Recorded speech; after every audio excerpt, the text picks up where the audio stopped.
Hi, I'm Mike Papantonio, and this is America's Lawyer. George Santos has reached a deal with authorities in Brazil to avoid being prosecuted for fraud, but he's still facing a mountain of stupid legal political problems that he's brought on himself right here in the U.S. Schools across the country, well, they're turning a blind eye towards bullying, even as more students are turning to self-harm to deal with what's happening to them at school. And Florida Republicans, well, they're hell-bent on changing slander and libel laws in the state. And conservative media outlets are warning them, you're going to kill us. You're going to kill the conservative voice in this state. All that and more, it's coming up. Don't go anywhere. America's Lawyer starts right now.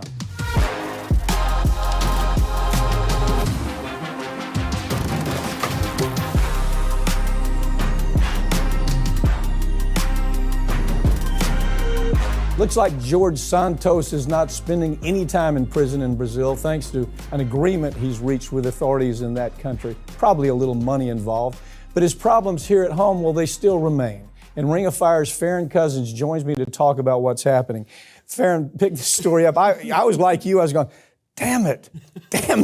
Are we ever going to stop this little cockroach of a character from running around the kitchen? I know, he's been so lucky recently with all of the media hyper-focused on Donald Trump that we haven't seen much from George Santos in the last month. But he did apparently, behind closed doors, they've worked out a deal with prosecutors in Brazil. He is going to admit that he defrauded, that he stole the checks and wrote a bad check for $1,300. He's going to pay some restitution to the victim, but most importantly, he's not going to be extradited and sent to a Brazilian prison to rot for God knows how long. So that is one of the many scandals of George Santos that is actually now able to be put to bed. Again, it's disappointing because what he did down there was painfully obvious. He even admitted it to police in 2008. He has a sworn statement where he says, yeah, I did it. Yeah. And they still let him go. Okay, and then the person that he was in business with in the United States stealing credit cards. Yeah. I mean, they said, yeah, that Santos was the guy who taught me how to steal credit cards, how to take the information off the credit cards and reuse it. And as a matter of fact, that person went to prison. He was caught. Matter of fact, they even caught the machines that they would use to create these fake inside the Santos car.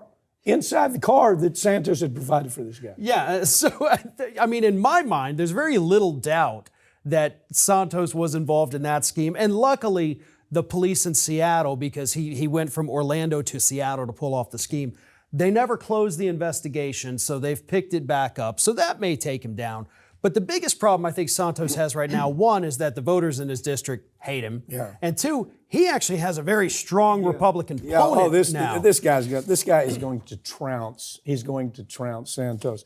Yeah, he's military, very humble beginning, worked in the private sector, did 2 tours in Afghanistan, worked with J.P. Morgan. This is the death of DeSantis, don't you? I mean, not DeSantis, excuse me. I get the two confused sometimes, of Santos. But it really is. I mean, the guy that's now running against him in the Republican primary is kind of the real life version of everything George Santos claimed to be. Came from virtually nothing, joined the military, served his country, makes it big, goes to J.P. Morgan. Now he's going to run for office because, as he said, I can't stand to see what's happening with with this office in our district here because it's a joke. Yeah. The fact that Santos was not immediately run out of office. It speaks. It's such a black eye for the Republicans. Okay, I've seen the Democrats do the same thing. I mean, you've seen them hangers on. We're not going to prosecute them. We're not going to kick them out. It's the same thing with Republicans. Yeah. But this particular story, I mean, everything is right there in the face. He's a psychopathic liar. Has made up his life. We know that he's a thief. We know that he's committed fraud. But hey, apparently that's okay with the Republicans today. Donald Trump actually won a legal victory recently when a court ordered adult film star Stormy Daniels to pay the former president more than $120,000. If I look at this story, the number is like almost $600,000 when it's all over, isn't it? Yeah, because she had previous judgments where she had to pay because she filed in my opinion, a very stupid It was a terrible lawsuit. Whoever advised the lawyer that filed that should have was that Avenatti. I was going to say, who was her lawyer? He's in prison, right? The guy's in prison. So yeah, I justifiably. mean, and plus we know Avenatti stole tons of money from her as well. Not to mention all his disabled clients. But anyway, bad advice because she had claimed that a security guard, I guess, at Trump Tower kind of, manhandled her a little bit. And Trump called her a liar. So she gets the legal advice to say, oh my God, I'm going to sue you for defamation because you said I'm lying about this particular story. All this was about with Avenatti. Nobody knew who he was. Yeah. He knew we're in California. That's kind of where they might have known. California and New York. New York. They kind of, oh yeah, I know this guy. He's always kind of bottom feeding. So this was his big shot. He was going to build his name with Stormy Daniels. I'm going to handle this case. Any idiot lawyer would have looked at that case and said it's dead on arrival. So when Trump's lawyers make the argument to the judge knows the same thing we're talking about. This is a ridiculously frivolous lawsuit. First of all, she's a public figure. Second of all, this does not get to where you need to go on a defamation case. And so now she's been bombarded with $600,000 in money that she's had to pay back, or going to have to pay back. Yeah, so, all of the money that she ended up getting paid for the hush money payment is 100% gone. Yeah. So I assume she's obviously made plenty of other money off of the exposure from this. I don't know if it rises to the level of what she now owes this buffoon, but to me, this really does all come back to Avenatti. Oh, it does. He had to have been the only lawyer in the country that would look at this and say, oh, he said you're lying? Great, let's sue him. Yeah. I'm going to get to go on MSNBC 100 times because of this lawsuit, because that's what it was. And the stories, what really makes me cringe is the Democrats were talking like this is our Democratic presidential candidate. Remember that? It was going to be him or Andrew Cuomo. Him or Cuomo. And so Avenatti, we find out, well, yeah, he did all that stuff, but he also stole millions of dollars from his clients. One was paralyzed, paralyzed in a wheelchair, stole their money, stole money after money from his own clients. And what bothered me is that information was out there. At the same time, when you had these dopes saying, oh yeah, hell yeah, he's a Democratic contender. He's a fighter. Oh, look, we can put him up against Trump. He'll win in 2020. How does that happen, man? Well, it happened here, didn't it? It happened with this numbnut. And a lot of it, just like Trump was a creation of the media, Avenatti was a creation of the corporate media. How many times did Avenatti get to go on CNN and MSNBC? Yeah. I mean, it is countless. It dwarfs anything And that we've ever not seen. one question from an MSNBC or CNN reporter said, well, let's back up. All this is already existing. We know this history that you have. Not one time did they ask this bottom feeder punk a question about that, because it was the sale. We're going to sell Avenatti as the answer to Donald Trump. It's disgusting to me. I mean, it's almost like, aren't we always looking for a hero? Isn't that, I mean, both parties do it. They did it with him. Democrats do, my God, every time somebody flashes a smile, they go crazy. This is the great American hero for the Democrats. Well, that's the Democrats will pick anybody that can string a sentence together and say he's the next nominee. You know, it's been Buttigieg who has just been a disaster in office. It's been Avenatti. It was Andrew Cuomo. How about? Well, I'll tell you one thing that's encouraging. As you know, I practiced law with Bobby Kennedy for a lot of years, and he and I tried cases together. We did television together. We did radio together. But Bobby Kennedy's been a long time friend. He's going to run for president. Okay, so there may be, let's take a look and see what the background is. Yeah. Let's see what this guy's accomplished. It's remarkable what he's accomplished. If you're going to make somebody a hero, take a look at where they come from and what they've done. Right, and I will say, look, I mean, I disagree with Bobby on the vaccine stuff, on the medical side of all of that. I do too. But obviously his environmental record, that's impeccable. You can't touch that. Yeah. So it's the one part for me is insanely disappointing. Yeah, it is me too. But the point I'm trying to make is do your homework. Yeah. Don't have this nut job show up day one and all of a sudden he's the Republican hero. Right. Or Avenatti show up day two and he's the Democratic hero. This search for a hero is killing us. It is. Children across the country are being subjected to bullying at school, and many have decided that harming themselves is the only option that they have in a setting like that, where they commit suicide. This case infuriates me, okay? It infuriates me on so many levels. First of all, it is that nobody was in charge.